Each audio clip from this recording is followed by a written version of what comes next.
let me have the privilege to invite our special guest of the day, Mr. Naveen Mittalji. He is the Commissioner of Technical and Collegiate Education, Government of Telangana, belonged to 1996 batch of Indian Administrative Services and allotted to the Telangana cadre. He is a BTech in Computer Science and Engineering from Indian Institute of Technology, Delhi. Throughout his 24 years long career, he has held diverse posts, including that of Commissioner of Visakhapatnam Municipal Corporation, Collector of Krishna and Hyderabad districts, Special Commissioners in Greater Hyderabad Municipal Corporation, Commissioner of Information and Public Relations, Secretary of Finance and later Municipal Administration and Urban Development in the state, and is significantly contributed to reforming and re-engineering the systems of process wherever he has worked. During his tenure of Commissioner of Collegiate Education and Technical Education, he has worked in transforming the higher education system in the state. His effort in modernizing and recognizing the courses in government colleges has led to an unprecedented 43% growth in students' admissions in last 2 years. He has also helped revise the curriculum, making soft skills and employability skills an internal part of the curriculum. We are privileged and honored, Naveen Mittal, sir, that you have accepted our invitation and we thought the valedictory session of India Admission Hunt must be addressed. We started the first day of India Admission Hunt with your presence, sir. Throughout this journey of 2 months, you have been supporting us. Telangana department, the Department of Collegiate and Technical Education have been supporting us through your all reach, and the response even from your state have been extraordinary, sir. We have been getting good number of attendees and interest holders who have been witnessing this event since last 2 months. I thank you so much, sir, for this support. And now I welcome you for your keynote address. Welcome, sir. Thank you, Chandan, Rahul ji, Dr. Sandeep, and our guests of honors today, Professor Rajiv Kumar and Professor Ram Prakash, and to all the participants in this webinar today. Very good afternoon to all of you. First of all, I must congratulate the ASMA for organizing this 2-month-long India's Admission Hunt 2020. And as all three of you were telling and explaining us the way in which it was organized, there were more than 23 sessions, as you've told, and nearly 25,000 plus registrations and 18,000 plus participants. I think this is really, I would say, impressive connect and reach of this 2-month-long program, and thousands of participants have benefited from it. So I want to really congratulate you for organizing this, and I'm sure that in years to come this will grow from strength to strength and will become India's one of the largest events, which already it is. It'll really emerge miles ahead of any other events for the helping the student community. Now, today's session, I would say, is a very interesting session. I was going through some of the panels which have been set up, and it's talking on some of the very crucial and interesting aspects of business education. Now, to talk about the overall context of business education, I would point out basically 3 large themes which I would say are affecting the education in particular, and in general, and business education in particular. One is this whole concept of education 4.0, which we are talking about. I mean, just to set the context right, education 1.0 was when education was in gurukuls, where a single guru was able to handle a group of students in the gurukul and really support them not just in knowledge creation, but also in shaping up their thought process and also life skills. So that was kind of education 1.0. Education 2.0 was when this concept of printing started, and we had this colleges and universities emerge as centers of learning, where a large number of students could be brought together, and they were able to get education not just in person but also from the books which they could read. Education 3.0 is when technology came into education. For example, with the introduction of computers, so you could really use some digital aids to support education, and this really emerged something like about 50 to 70 years back. But now we're talking about this education 4.0. So what exactly it is? It is the concept of personalizing education. that as a student, I need not exactly do what my fellow student is doing, and I can do courses, I can do programs, or I can do things according to what I feel will help me build my own career, or something which is of interest to me and basically aligns with my goals in the career and life ahead. So that is basically in nutshell what Education 4.0 is all about. And with this growth of technology which we are seeing around, Education 4.0 has become reality. We've seen this growth of MOOCs courses in probably last 1 decade, with the coming in of two large conglomerates at the global level, which is this Coursera and edX, and a multiple number of players in offering courses in collaboration with the international universities, and then our own homegrown system, which is we call it SWAYAM, which helps in offering MOOCs courses from some of the leading universities from across the country. So this whole concept of MOOCs has developed. But as we have faced this global pandemic, which is the COVID-19 pandemic, and unprecedented pandemic, which we have seen in last nearly about 6 months now in our country, and nearly about 8 months globally. This is really, I would say, kind of accelerated the adoption of technology in education, something which we were really looking forward to in last few years, and something which probably would have taken another a few years, maybe 5 to 10 years to come, has actually happened in a matter of few months. We see it all around. In fact, your own program is an ideal example of it. 23 sessions over a period of 2 months, with more than 100 speakers and nearly about 18,000 participants. It cannot be done if it is to be done physically. I mean, there's enormous, I would say, cost involved in getting speakers time to come for those sessions and also assemble that many students. I mean, you just look at the enormous cost which would be incurred if this entire effort has to be organized physically. But when we actually do it through the use of technology, something which was not conceivable or extremely difficult to organize physically is now possible digitally. Same transformation is also, I would say, currently underway in the education sector also. I can share some of the examples of what we have gone through in the state of Telangana. We started online education sometime around the middle of April, when we saw that pandemic is actually continuing for longer than what it was initially anticipated to be. Because initially people thought that maybe 2 to 3 weeks of lockdown would kind of bring us out. But then when things were taking longer, we started online education in the state of Telangana sometime in the middle of April.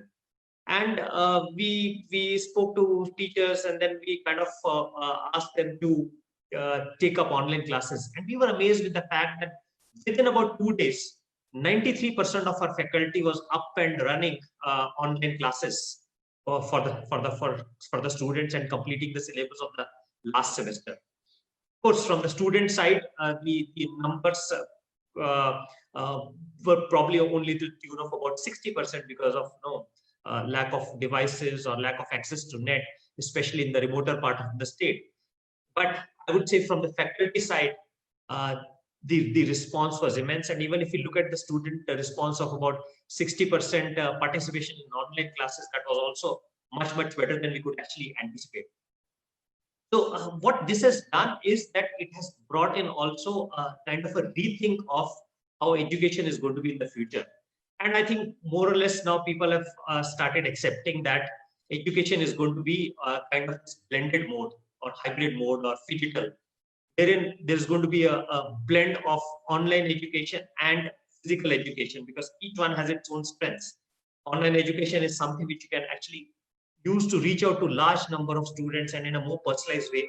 But physical education is something where there is enormous interaction which takes place, not only between teacher and students, or student and teacher, both ways, teacher to student, student to teacher, but also student to student, which is peer-to-peer learning. So there's enormous benefit of physical education also, and there are enormous benefit of open education or online education. So combination of the two is what we are calling blended learning or hybrid learning mode, or digital is no combination of physical and digital is what the terminology which people are using. And I think for foreseeable future, that is going to be the trend which is going to be there.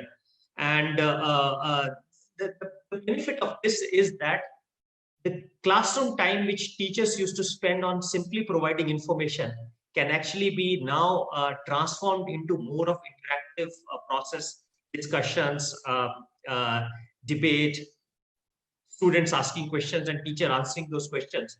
So kind of a shift is there from information providing to more of enriched discussion, because information is available on the fingertips of the student if they have a smartphone, or maybe on a laptop or a desktop, which they may either have personally in some of the leading institutions, or it may be available as a common resource in the computer center or in the institution. So there is this huge transformation which is happening. And I think the new policy, which three of you are mentioning about, the new education policy is also, I would say, a great step which has come at a very appropriate time. Because some of the key features of this is, one, the institutions will get transformed into more multidisciplinary in nature.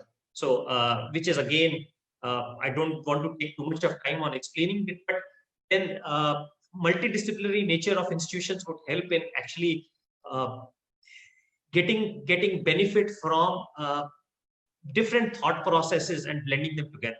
For example, when you combine, let's say, engineering with, let's say, medical, or engineering with law, you can actually use the technological knowledge with health knowledge to actually do more work in medical devices or for health technology. And let's say, when you combine law and technology, you can, I mean, there are enough of examples which I can provide how multidisciplinary nature of institutions would really transform our education sector. And then the flexibility, which I think the new education policy talks about. So you can actually then, I think it's a step towards the personalized education, because then you can actually choose a bouquet of courses which help or are aligned with your future career goals. And then I would also say that the regulatory structure of the country is also expected to transform, because the policy talks about light but tight regulation, and also focus more on transparency rather than too much of inspection oriented system. So combination of not just the things that I talked about, but a large number of things which are there in the policy would actually help India progress towards this education 4.0 goal. The second transformative thing which is happening globally is another, I think, topic of one of the panel discussions today, is this coming in of artificial intelligence, machine learning, and data analysis into almost every conceivable field. I can share from my personal experience. I don't think any field is untouched with the power of this transformative technologies which are coming in and which are developing. Artificial intelligence, machine learning, and also the data analytics. A question which somebody would ask is, when the work which is done by humans can actually be also done by machines through use of machine learning or artificial intelligence, what would humans be doing from the thought process? And when the physical work is parallelly being also increasingly being done by robotics, what's it that gives humans an edge over machines, not just physically, but also, I would say, intellectually? And my answer to that would be, again, another interesting topic which you talked about, which is innovation. Innovation is something, I think, which is going to be the strength of human beings in the foreseeable future to come. Whatever may be the power of machines, I think it is the innovation which is going to be the strength of human beings. And along with innovation, I would also talk about maybe two more things. One is the creativity, the creative power of human beings along with innovation. And the third is human to human interaction and human to human experience. I think a combination of these three is something which is the strength. And whatever improvement comes in machine technologies, whether on the physical front or on the intelligence front, I think these are the three key factors which would always be an edge for human beings compared to machines. And I think increasingly our focus in our education system should be on these three aspects of what our human race strength are. Thirdly, which I would like to talk about is from our Indian context. And people say that the 19th century belonged to Europe, the 20th century belonged to US, and maybe some of the new world economies like Japan and Korea and some Southeast Asian countries. But the 21st century, at the beginning of the century, people said it is going to be the century of India and China. And today, when we look at the geopolitical context, increasingly seems to be the century of India. And I think the whole world, due to some of these recent geopolitical issues which are being faced currently, is looking at de-risking itself from China. And I think that is a great opportunity for India. An opportunity which doesn't come in the lifetime of a country frequently. It is an opportunity which probably comes once in a century or once in many centuries. And I think it is India's time to really make use of this opportunity. We are already the fifth largest economy in the world in overall, I would say, normative terms, close to about $3 trillion in size.